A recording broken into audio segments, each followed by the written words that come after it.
YouTube, how's it going? The Goat House is back. And earlier today, a big-time NFL draft trade went down. Two of them, actually, both involving the Dolphins, one with the 49ers, one with the Eagles.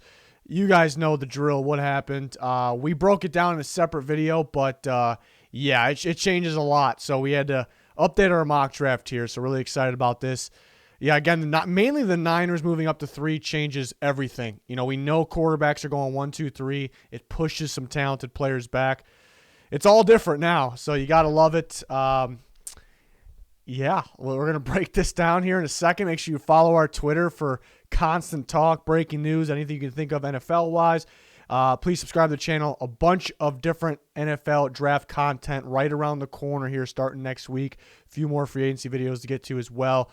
Check out walkthemock.com. Sign up. Use code GOATHOUSE while signing up. It's what we use for our member mock drafts. You can play around with it on your own as well. It's very cool, so check it out. Yeah, here's our Twitter. Just constantly talking about news, breaking everything down. When these trades went down, we talked a lot about them, what the possibilities are as well. But take a look at the first 8 picks here. I'm going to break them all down. I still got Trevor Lawrence 1. I think that was made even more obvious. Urban Meyer was all over Trevor Lawrence at that Lawrence workout, and then he wasn't even at the Zach Wilson workout. They sent Darrell Bevel, so that kind of tells us things we already know. And I'm going Zach Wilson too to the Jets. There are some in the back of my mind, did the Niners just trade a 3 because they think they can get Zach Wilson? They're confident with that they're not, the Jets aren't taking Zach Wilson. Maybe they know something because some of that Niners staff is there in New York. It sits there in the back of your mind. You think about it a little bit, but I think that's overthinking things a little too much. The Jets got to take Zach Wilson here. I think they do it. Be a big mistake, relying on Darnold and trying to build around a quarterback that could slightly look better because the weapons around him might be better, but it's not going to be a whole bunch of change there because that's what happens with quarterbacks. The 49ers trade up to 3. That big-time trade happened earlier today. The Dolphins moved back to 12, but then they're back up to 6. So if you missed that, I don't know where you were. We broke it down in a previous video, though. 49ers, I think they traded up for Trey Lance. It could be Justin Fields. It could be Mac Jones. People talking about Mac Jones as a fit. Definitely fits Shanahan's scheme. Comparing him to Kirk Cousins. A guy who played under Shanahan, a guy that Shanahan wanted in San Francisco at one point. But I think it's Lance. They saw his pro day not too long ago. They also saw Mac Jones. They haven't seen Justin Fields' pro day yet. That hasn't happened yet. And that's a week away. You think they would just... you think they could have just waited a week before making this deal to make sure, because what if they saw something they didn't like? It's unlikely, but what if, so that would be the argument against them picking Justin Fields, which Justin Fields at this moment is my number 3 quarterback, but I think they like Trey Lance as a fit. He played in that style offense at North Dakota State, but he brings more. There was more to that offense than that Shanahan offense, though. And that's his running ability, which, pretty easily could be put into that offense, and it can just elevate them to another level, So they're able to do this because they feel they have a pretty complete roster, which they do. They just have to stay healthy. I'm thinking it's Lance.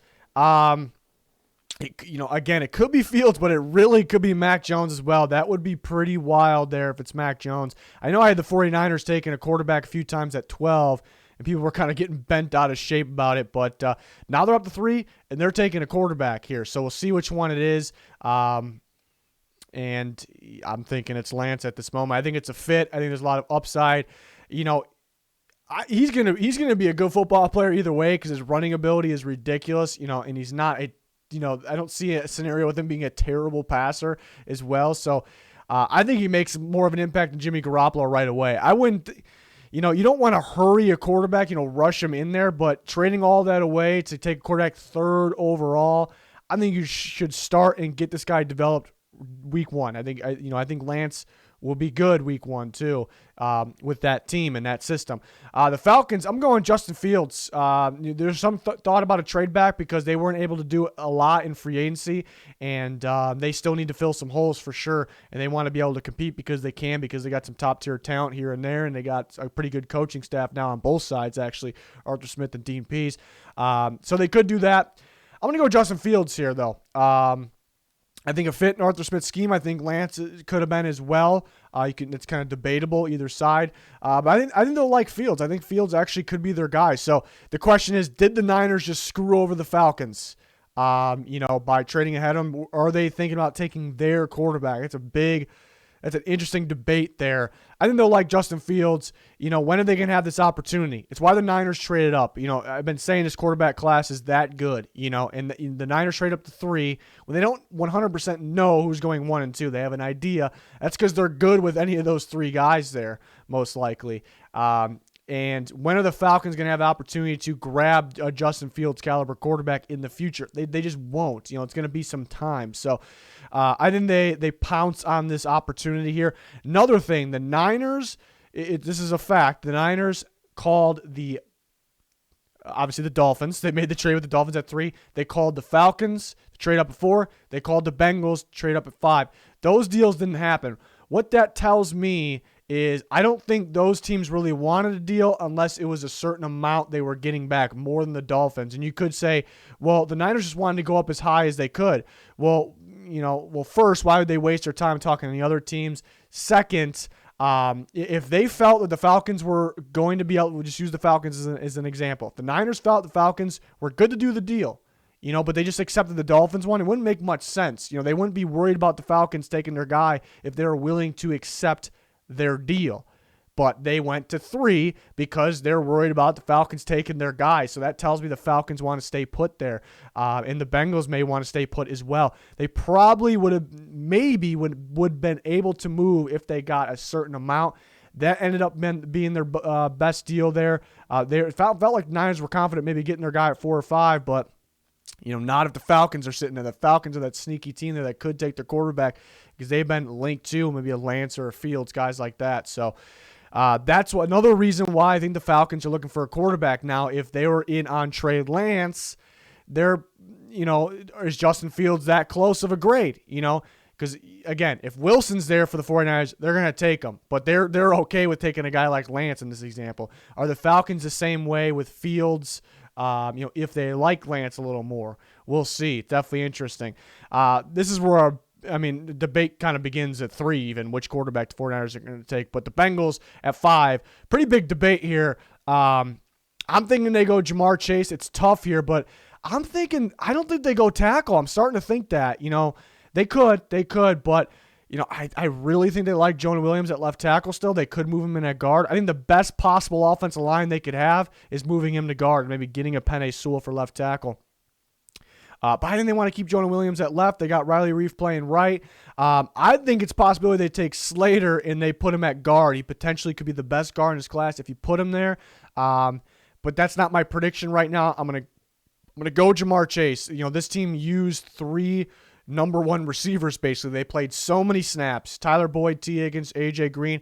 A.J. Green is out. They tried to get Kenny Golladay. I believe they tried to get him on a 1-year deal, and that's probably, what if we can't get a guy like Jamar Chase? He's that X-receiver to replace A.J. Green.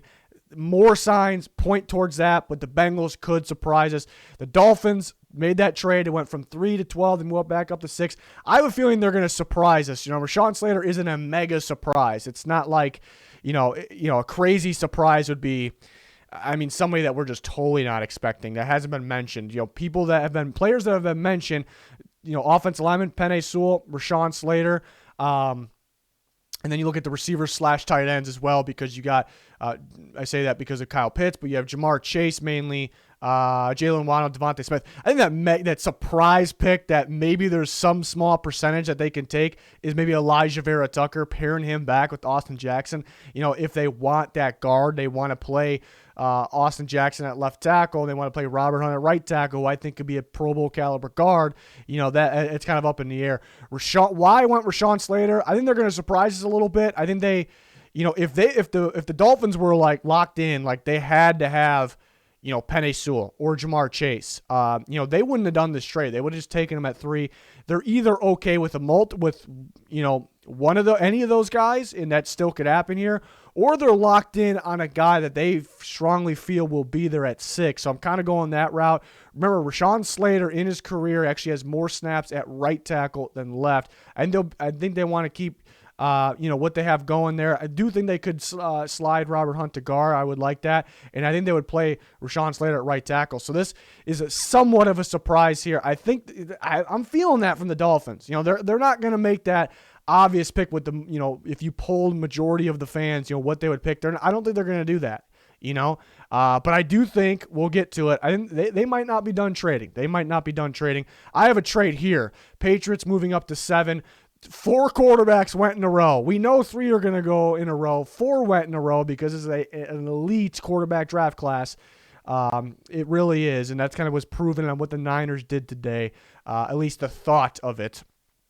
So the Patriots have to get their guy. They got 1 shot left. The Niners beat them to that race, maybe to trade up to 3 perhaps. They got to get ahead of the Panthers. Panthers could take them in their mind. They know that. Their staff actually coached Mac Jones in the Senior Bowl. He lit up the practices, which is more important than the game. He didn't play in the game. So the Patriots with the Lions. Lions, I do think, is a potential trade team, especially now that they know more guys are getting pushed back with those quarterbacks up there. But they declined a deal with the Panthers for Matt Stafford. They rather take the Rams deal there because, that kind of tells us they weren't, there wasn't anybody that they had to have. They could have had somebody else in there. So I think they kind of showed us that they could be willing to trade back a little bit, and now that the weapons are getting pushed back. Let's take a look at some of these. Let's take a look at the trade details I came up with here. Swapping 7 for 15, and that seems like a pretty. The Lions actually could get more because the value goes up every year. We saw the value the Dolphins got with the Niners, but that was all the way up at 3. So that's a bit different there. So the Lions get a 2022 first out of this, moving back. They could get something else in here as well. That's what I had. It's just more about the mock here rather than the details. The Patriots get their guy, Mac Jones, so 5 quarterbacks taken in the top 7.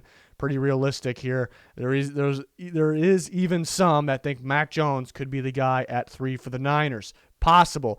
So Penny Sewell gets pushed back in this scenario, which we see is very realistic now. Panthers bring in Cam Irving. I think that's the insurance guy. They want the offensive line to be better, of course, and they get this left tackle for now and the future here. I don't know if they'll be dying to get one of these quarterbacks. They try to make a deal for Stafford. They're trying to deal for Deshaun Watson. So you can see that's a team that's not really in love with these draft quarterbacks, or especially where they sit at 8. The Niners, we assumed, could be linked to Watson. They were actually never linked to Deshaun Watson. They're sold on these quarterbacks. They moved up to 3. The Panthers, on the other hand, we know they're involved in trying to trade for Deshaun Watson. It might be a long shot still to happen. And we know they were close to an agreement. They were in agreement. The Lions, on the other hand, took the other offer, but for Matthew Stafford. So I think they'll be more interested in one of these types of players, especially if they fall to them. Moving on to the next group of picks, we do have another trade and surprises the Dolphins. With the Broncos, I go Micah Parsons here. He just had his pro day yesterday. Lit it up. Freak athlete. You can play him inside and blitz him a ton. You even can play him off the edge. I think the Broncos, Vic Fangio, will like that a ton. They're probably looking for another inside linebacker that can bring that blitz element to the game. And again, you also can rotate on the edge. They could take advantage of that in the future. Right now, they're solid with their edge rush presence. But yeah, he very rangy, tackling machine. He doesn't really miss tackles. I think it's a Vic Fangio type of guy. So I'm rolling with Mike Parsons to the Broncos. Number 10, Jaycee Horn. Patrick Surtain has his pro day, and the day after, Jaycee Horn has his pro day. They both light it up, but everyone raving about Jaycee Horn right now, just a freak athlete on top of that physicality. This also could be Kyle Pitts. I thought about that as well because they like taking best player available, but I think they'll like these corners. Again, this still could be Patrick Surtain. Looking at Dan Quinn's system, they're both fits, and they, at the end of the day, could view Surtain as more of a fit, maybe pairing him with Diggs. Maybe they like his length a little more because remember, Quinn took A.J. Terrell, who has a little bit more length to him last year, so maybe that's the difference. Maybe they like Surtain's, there's a little more length there. But I think, and they will think Horn is a fit as well. Just the debate on which one they'll think is more a fit. To me, I think Horn is more of a fit. I'm going to tell them I think Horn is a little more of a fit there. Why? Because Horn is just pure man coverage. He can do it all, but I think this is the best pure man coverage corner in this class. Surtain is very good in man coverage. His technique, honestly, might be better than Horns. His actual technique with his jabs and his hips. But Surtain in man coverage actually gets beat on the inside. Short routes, mainly slants. So Dan Quinn runs a lot of just straight cover one. It's more ideal to get the guy that can run the cover one a little more, as a whole. So that's why I think Horn makes a little more sense. I would like Surtain. I think Surtain's got a higher ceiling and more of like a cover 4 defense because he has that lane on the outside. He doesn't have to worry about, it's basically the same thing. You don't really have to worry about the inside stuff. So that's why I thought Horn was more a fit. I have another trade. I have the Giants trading back. They've kind of completed their roster for the most part. They're just kind of banking on guys stepping up, quarterback, offensive line. They bring in Zach Fulton, who was with the Texans. If he could play center, he has reps there, not a lot. If they decide he's playing center, I think they stay put. I think they take a guy like Elijah Vera Tucker. But in this scenario, I'm thinking maybe, and they could use a center if Fulton's not playing there, but that's not right here at pick 11. I think they can move back. I think they'll be interested in an actual edge rusher. They got a good pass rush, but it's not really from the actual edge rush position. And these guys are getting pushed back, and there's like 4 or 5 of them that are pretty much the same. And I think they'll be good with a couple of them, so they can move back, and they might even have first dibs on them at the same time. So that'd be a wise move if that is the case for the Giants. And see the trade details here. Not as much value involved when it's outside the top 10. This ends up almost perfect consulting the trade value chart. The Dolphins give up that 50th overall pick, which is their second round pick, and we'll factor that into the rest of this mock draft. I think it's a really good, even trade here. So the Giants pick up that extra second. The Dolphins, at the end of the day, move back 3 spots today for real, and then in this scenario, they move up to 11, and they still gained that future first-round pick, basically. So that actually this could be something the Dolphins are thinking about. And, of course, you saw, I had them going Jaylen Waddle. Could be Jaylen Waddle, could be DeVonta Smith. The Dolphins kind of created this. They kind of created that those guys got pushed back to them at 6, and they kind of created that these guys got pushed back to them down here because the run on quarterbacks 3 in a row for sure. I'm predicting 4 in a row. So the Dolphins could have set this up perfectly. It very well could be DeVonta Smith. It could be Kyle Pitts. I think they're looking for a guy that can play inside and out, which is all 3 of them technically. I think they like the speed of Jaylen Waddle here. And I keep hearing that some teams, we just tough to figure out which ones, are still concerned about the frame, I guess, the build of DeVonta Smith, which I don't agree with, but that might be the case, whether you agree with it or not. So I'm kind of feeling Jaylen Waddle for them. So they trade back up, get that guy, Lance Slater and Waddle. The Eagles still get Kyle Pitts. This could be an A+ scenario. They trade back to 12, and they still got him. They could get DeVonta Smith as well. They value the tight end very much. I don't think as of now, Ertz is with them. I don't think he's going to be playing for them. A lot of snaps between Ertz and Goddard. I think they'll value that Pitts plays both tight end and receiver as well. So I think they'll be all over a guy like this. The only flaw here is they kind of risk moving away from 6 where they could, if they loved him, if they were in love with, anybody, not just Pitts, they would have stayed put. So that's kind of the only thing here. They could go with a linebacker like Jeremiah Owusu-Koramoah. I think that's also a possibility. I strongly considered that because that's what it kind of felt like them moving back. They're not in love with anybody at 6. They see a fit that they can get at 12 is what I see, and that could be that guy. But these these elite prospects are falling right in their lap. So I went this route. Again, it could be Smith. It could be Owusu-Koramoah. So very interesting. Chargers, this is a tough one too because they need more offensive line. But they're also looking for that corner 1. They're looking for that corner 1. They try to get Kyle Fuller. They moved on from Hayward because he wasn't a fit. I love this fit of Patrick Surtain in the Chargers. I mean, this is like your Jalen Ramsey right here. This is Brandon Staley's Jalen Ramsey. He's going to play just like him in that scheme that they ran with the Rams. I think he fits. I like him in cover 4. I like him in specifically Brandon Staley's cover 4 scheme. There's going to be some man coverage. There's going to be some press, even if it's cover 4 to try to throw the other team off. What he's not good at, even though his press technique, his man technique is very good, he's not good in man coverage, specifically the slant, short routes coming across the middle of the field. Sometimes with the comebacks, but mainly with that. And you don't have to worry about that with the cover 4. You can still use his press techniques as, you're almost man on your quarter of the field in cover 4. I love the fit, and I think they're going to love it as well. So, again, they could go offensive line. They could hit the jackpot if Kyle Pitts drops one more spot there. but I just love the fit. The Vikings, tough debate. Christian Darsaw, Elijah Vera Tucker. I think they go with more of the true tackle. I'm not a huge Vera Tucker at tackle guy. I think he can be a freaking good guard. But the Vikings just looking for that left tackle still. They're looking for guard still too. But there's more of a shortage on tackle, so they have this opportunity here to get a solid guy, Darsaw.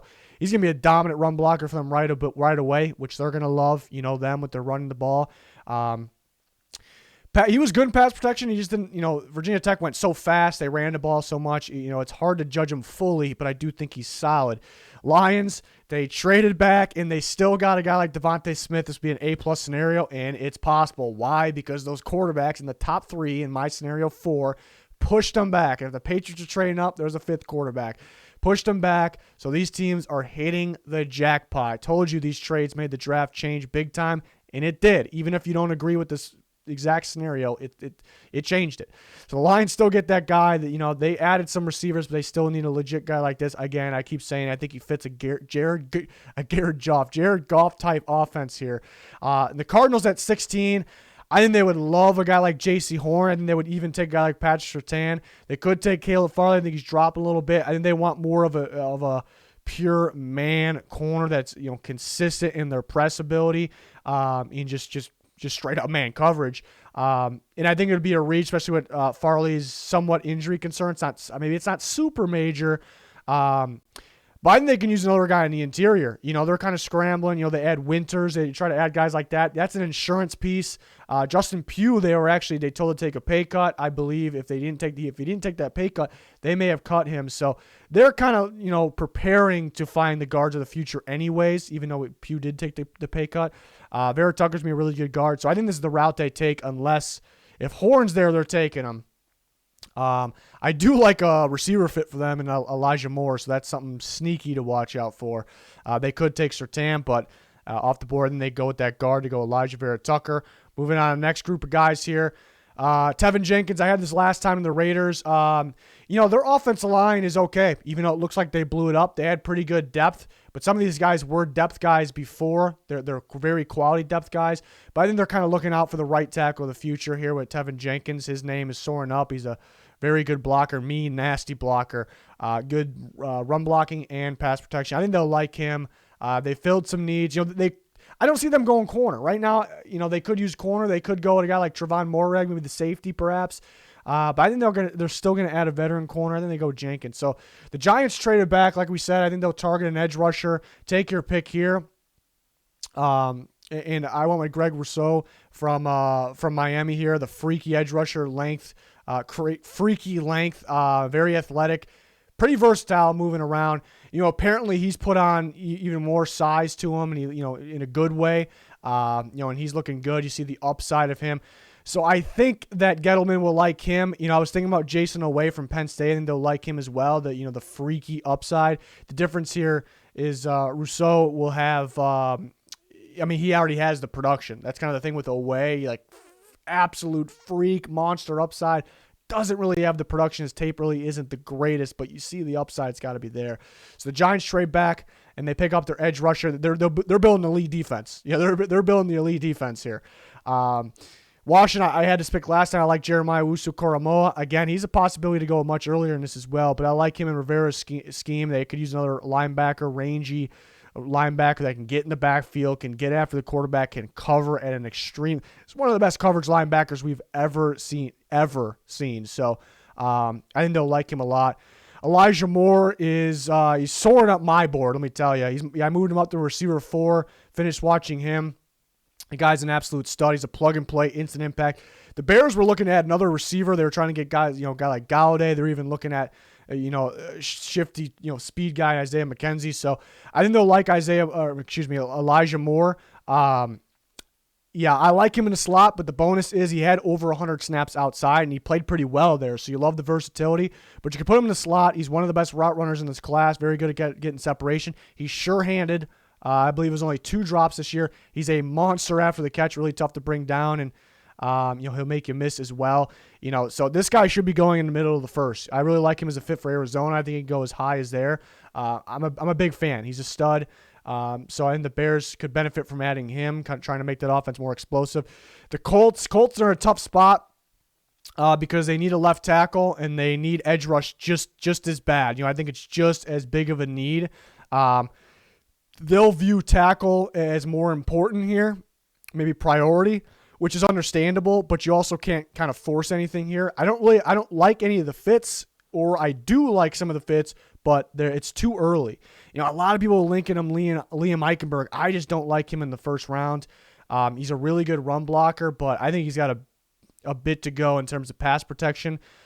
I think the speed rushers he struggled against, they'll blow right by him. And the power rushers, when he played Rashad Weaver, they'll get him off balance. He lunges a lot at that. So 21st pick is just way too early. Mayfield I view as a right tackle or a guard, not a left tackle. So maybe early for Cosme. It could, if they were to take one here, it'd probably be him. It's just too early. And like I said, they need a pass rusher just as much. A guy like Kwity, Paye fall. Some of these good edge rushers fall because the quarterbacks push him down. And Paye is going to be a good one, especially in that scheme. I like him a lot in that scheme. I see a fit. Well worth the value. It's a great value pick. So that is... It's tough. It's tough because some people may predict them to reach for a tackle. I don't view them as, they don't really reach. I don't see them reaching though. So I'm going to go with Paye. Titans, sticking with Rashad Bateman. They did sign Josh Reynolds, but I think they want to add another receiver. Because they moved on from Davis and Humphreys. So I think they want to load this receiver room up. Bateman can play in the slot and outside. I think they'll like him a bit here. This is where I have Caleb Farley coming off the board. Sounds like he's dropping. Recent injury that he's having worked down. He's supposed to be good for training camp, but then opted out this year. And in 2018, he was hurt as well. So I think he drops a little bit, but I think Robert Saleh will really like him in his scheme. They need a cornerback pretty badly as well, so I think they go that route. Maybe this is a little bold. I don't really see this too often here. I mean, the Steelers right now could use offensive line. They could use running back. They can use a corner. They got rid of Steven Nelson, so I might be ignoring the biggest needs, but I think I went with Mike Tomlin type of guy here. I think it's actually a need. When that defense kind of collapsed, at moments of elite defense last year, I thought a big problem was some of that strong safety play from Edmonds. I think they can find a major upgrade there.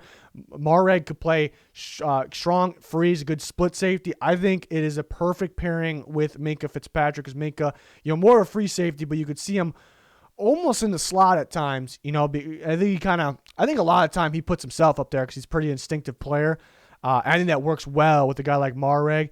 And this guy can tackle, which is a big problem. His angles are great, and his tackling is great. It's exactly. I think the Steelers, in their specific defense, I think they can benefit more from something like this than adding one of these corners here in the first round. This would be more important. Mareg is a hell of a safety. So that might be a little bold. I don't know if people have that much, but I just really like the fit there. It's something I think they'll consider. And then moving on to the next group of picks, another guy that people are starting to forget about, all of us starting to forget about, Jevon Holland, the safety from Oregon, in the first round discussion, and all of a sudden went away from it. It's nothing he did. People just stopped talking about him. I ended up putting the Jevon Holland tape on again the other day, and I'm realizing how good this player is. I think it's a Tyrann Mathieu type player here. The Jaguars need that type of player. He can play in the slot. He can play strong safety. He can play free. I'm not really worried about that. They bring in Rashawn Jenkins. He can play outside corner as well, but I'm not worried about that for them. They're looking for a guy that can play strong, play in the box, play in the slot. It's a type of safety they need with that new defense. That is exactly Holland. He's very good attacking the ball if it's in the air, but mainly when it's in a ball carrier's hands or the playmaker's hands. Very good at attacking, making a play, making a tackle. Insanely good at, I don't say shedding blocks, but I think taking on blocks. Sometimes he sheds them correctly, and sometimes he mirrors them correctly and makes the play. He's very smart player. So he needs to be back in the first round discussion. He actually might be more of a fit than Mareg would be, who I have going to pick before. I have two safeties going in a row here. He actually might be more of a fit. So we need to start talking about him in the first round again. Fits that defense perfectly. Jalen Phillips is actually my number one pass rusher. I think he's the best pass rusher day one. There's some guys with some crazy upside, but people are forgetting that Phillips has upside too. He doesn't have that many reps under his belt, and he still played at a high level. He was a top recruit. I think he's versatile to fit any defense. Got the collection of traits and moves. I like Phillips a lot. Oh, the Browns. They're talking about Clowney. Clowney's one of those guys that, is he going to play every game this year? It'd be a pretty good pickup depending on the price. But is he going to play every game? Phillips, Myles Garrett, don't even get me started. That would get me excited for the Browns. The Ravens could go line. They could go receiver. They could go pass rush. I do like Ojulari. He is a fit. He's got Ravens written all over him. But we do believe they are going to move on from Orlando Brown. Let's see what they get in return. I'm surprised it hasn't happened yet. But there are not too many, really good fits, because everyone's kind of going away from the Raven-style football. They run a lot of gap scheme, a lot of power scheme there. Mayfield, I view as a pretty damn good fit at right tackle. So with this opportunity here, I think they take him. But again, they can go multiple routes there, in the first few rounds. Saints go Kadarius Toney and a Jameis Winston offense. They should be desperate for something like this. He falls right to them, gets some speed, explosive on offense. That's the name of the game for that Winston offense, so they got to do it. Packers add Christian Barmore, defensive lineman, Bam. I think they're looking to add defensive lineman. Pair a guy with Kenny Clark is easily the best defensive lineman in the class. It's really not that close. So the Packers grab him. Bills go Greg Newsome, a cornerback on the rise. Very athletic, pretty more physical than you would give him credit for by looking at him. Good man coverage, good and off coverage, zone, whatever.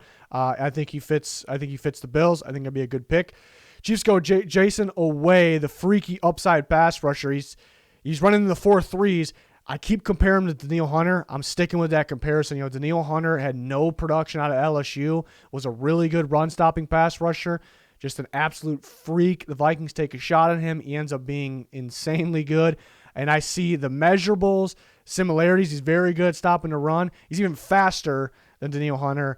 So he has that upside. He's just got to put it together on the field in terms of pass rusher production-wise. The Chiefs, they actually might be set on offensive line. Believe it or not, they try to get Trent Williams, but I think it's kind of a go big or go home scenario because they got a number of offensive linemen there. They could use one, but I think there are bigger needs out there. They're trying to land Melvin Ingram. They couldn't come into agreement on a deal as of now. So I think they're looking for that pass rusher. I think they'll be a big fan of getting the freaky upside guy here. And the Buccaneers kind of getting their guy of the future, Ojulari, who can drop in coverage, can rush. They can kind of use him with the other pass rushers right now, kind of can take over the future as well. So a run of edge rushers. This is the edge rush, if it plays out like this, guys of this caliber at that important position aren't here at late first ever. So this is going to be a unique draft here. Second round. I had this last time. I think the Jaguars really need a blitzing linebacker. And they get that with Collins, but he's also versatile enough to play edge rush position. So you kind of get the 2-for-1 there. I really like the fit with that new defense where they need a blitzing linebacker pretty badly. They got some decent linebackers, better than decent, but they're not blitzing guys at all. Jets go Landon Dickerson. They can play him at center, play him at guard. So they go that route. The Falcons picked up Mike Davis. I think Etienne's a good pairing with Mike Davis. I think they Mike Davis pickup almost tells us I think they're going to go this route, but other routes would be, I'm a Javonte Williams guy, but these guys are really close in grade for me. The Dolphins still get Najee Harris. They get their Bama guy again. Eagles got to be linebacker. I think they go Jamin Davis, upside coverage, tackling machine as well. Bengals go Trey Smith. They plug him in at guard. Also could play tackle if they need him to. I think they play him at guard. He had a pretty good pro day. I like this last time. Panthers lose Curtis Samuel. They do bring in David Moore, but they could use another receiver. Robbie Anderson. He's going to be a free agent next year, so they're kind of looking out for that. It has that Joe Brady connection, so they go Terrace Marshall there. The Broncos go Tyson Campbell. Perfect situation because they don't really need a starting corner right now. They signed Darby. They signed Fuller. Big-time pickup, only a year. They got Callahan in the slot, remember. But Fuller's only a year. Campbell might have the most upside. He's up there for this entire class. Right now, he's definitely not up there, in terms of his impact. He could be good early on. Freaky upside, though. I think he can play in any scheme. I think he can fit the Fangio scheme. It's almost, where he'll get limited reps in year one, but he'll learn from these guys. I think it could be a perfect scenario here. Pretty complete team, so I think they can afford to do this. Lions go Nick Bolton. I like Nick Bolton even round one. Instincts. When you can feel the instincts on tape, that gets me. So, guys knowing plays before they happen, knowing where to be, where to go, when you have limited time to think. It's Nick Bolton, high motor guy, can tackle. And the Lions like to have him. The Giants go Alex Leatherwood. They could be looking for a guard or a tackle in the future. Leatherwood played tackle, can play at the NFL level. They may put him at guard, but they're kind of looking out for the, because a lot of these guys are 1 year. I think Fulton might last a year, and then you got Solder might last a year. As parts the answer for starters, so they can go this route here. Another one of those, they're kind of complete. They're just banking on some guys to step up. Niners go Asante Samuel Jr. I think it's a good fit there in their cover 3 scheme.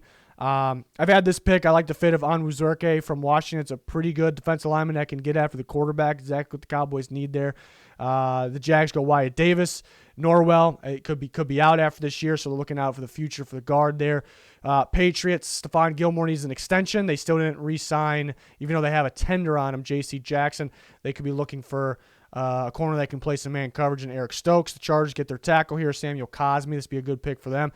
Raiders could go safety. Richie Grant could be an option here to play free for them. Moving on to the back end picks, and this is where we had a trade. Remember earlier in this video, we had a trade with the Giants and the Dolphins. The Giants acquired that Dolphins pick. But first, the Cardinals get their corner now in Calvin Joseph. It says LSU. I apologize for that, but he actually did go to LSU originally. He transferred to Kentucky, so I confused myself. But he's coming from Kentucky. When they announce his name, it'll be Calvin Joseph from Kentucky. So I apologize for the graphic. But yeah, he was a top recruit going to LSU. It didn't really work out. Goes to Kentucky. Phenomenal cornerback there. So I think the Cardinals will like him. The Giants, this is basically what they do here. Exactly what they do is get their Dalvin Tomlinson replacement, Ali McNeil, pair him with Dexter Lawrence in the trenches. Very much ideal there. So that we know that's a Gettleman guy right there. We got to know that. Washington gets Liam Eichenberg here. I think pretty raw in terms of pass protection, but going to be a good run blocker right away. That's exactly what Washington wants to do there. They're going to run the ball a lot. They're going to get the ball out quick. So they'll take him 51. I think the Bears go Davis Mills. I think they'll view him as a fit. I'm a little higher on a guy like Kellen Mond, but Mills is a guy that pro-style quarterback, familiar with the those types of playbooks, those systems. Got a good length frame. The frame in general is good, pretty accurate, good touch pass. Again, I'm more of a Mond guy because of his upside. Mills might be better right away, perhaps. I think the Bears will like a guy like that, so potentially the guy for the future. I've had this last time. I love the fit here. The Titans move on from Jonnu Smith. They're looking for a guy that can block a little more and then be sneaky in terms of catching the ball. I view Tremble as a great fit. He's a nasty blocker, so I like that. The Colts get their left tackle. I would love the scenario for the Colts, get Paye and then get a guy like Raduns here. No reason to reach. Maybe they reach for a guy like, I don't think they actually do, but Raduns in the first round, and you potentially can get both, a big-time pass rush on this. So that's why I like it. I've had this quite a bit. I love Javonte Williams. Would like him for the Steelers. Physical runner. I think it's the matter of getting him the ball in the passing game, and he'll be fine. It's not that he can't do it at all. Like, he can do it. Just get him the ball. A little of a wild card pick. Rondale Moore goes to Seattle Seahawks. They're looking for...